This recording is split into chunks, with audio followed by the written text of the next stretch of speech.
This past paper question is about a ball which is thrown upward in presence of air, which means that it is obviously not a free fall motion. And in this question, we have to identify that which one of these statements are correct. Is the one, two, three, or any two out of these three statements are correct? And I will going to explain you this question by showing you the diagram, equation, and especially graph. Okay, so let's categorize our diagram into two parts. The one is when the ball is going upward, and the other one when the ball is falling. So students, if this is a ball which is a wiffle ball that is thrown up, so when it will be going upward, I mean when you have thrown initially with some velocity, right, vy0. So when you have thrown upward, what will happen? How the forces will act on it? So we see that due to the presence of air, the air is certainly going to oppose it. So it means that the force, the drag force, should be in this direction. All right. So let's say Ft, drag force. And weight is, we know that the weight is also downward. So don't you think when the two forces are in the same direction, both will result a larger force than the force of gravity? It means that this ball will accelerate up, but its acceleration will be smaller, larger than the force of acceleration due to gravity. So A is more than G. So dear student, if we throw a ball in absence of air resistance, right? So then there will be only one force, that will be the force of gravity. And due to this force of gravity, it will accelerate with the value of 9.8 meter per second square. And in fact, if we draw its graph, let us draw the graph for the free fall motion, and this is a velocity time graph.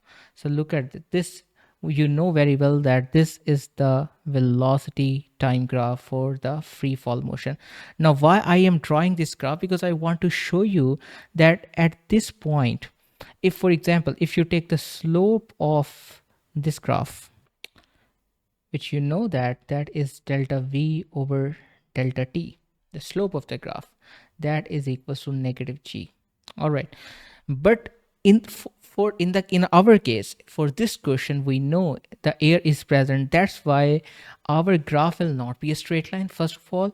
And secondly, please pay attention that at this point, if I show you the dotted line, that this dotted line shows the slope at this point is more than the value of g. Because you remember I told you that acceleration is more than g. That's why we must have a, first of all, a curve, and that curve should be steep than this line. And look at this point. Which point? The point where it is reaching the maximum height. At this point, its velocity is becoming zero.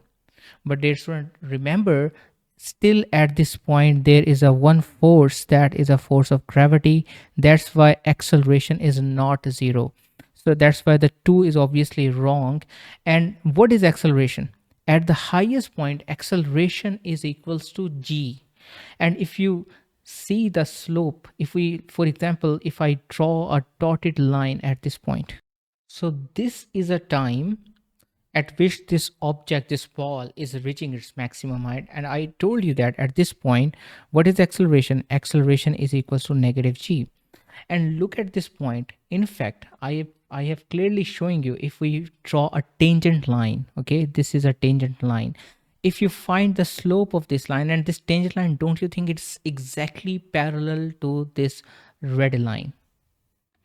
This line, okay? So it means that if you find the slope at this point, then that slope is equals to negative g. So it means that at the maximum height, what I conclude, that acceleration is not zero, rather it is equals to negative g. And second thing is, you see that how the velocity is varying. It is a curved graph, right? It is clearly a curved graph. And how this curved graph is going once it will now start falling back down right now as it is falling down. So what will happen? Now the force of gravity is still downward, but you know that now the air will act and air will oppose it. So that's why the drag force must be upward. And when the drag force is upward, the air resistance is opposing the force of gravity, which means that now the ball will slow down. Why?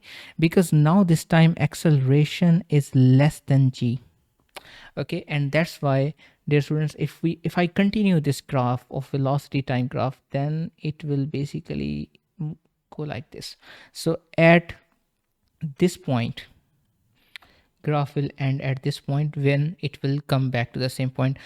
As long as equations are concerned, so acceleration is equals to the drag force and the force of gravity are both in same direction and downward. That's why I'm considering them negative, and this is obviously more than g. So acceleration is equals to the positive force minus negative force divided by the mass, and it will result less than g. Okay, the last thing, that when the ball takes a longer time to travel up the highest point, of course not. In fact, the ball is taking less time to go up to the upward trajectory because acceleration is greater, and it is taking more time to come back from the highest point. And in fact, you can see from this graph that this is a time that it is taking to come back, and this is a time that it is taking to move up. So time up is less than the time that is going to take downwards. So that's why the option 1 is the only correct answer, and I have seen in this document the answer is not written correct, that is option C, which is not right. So I hope you understand this.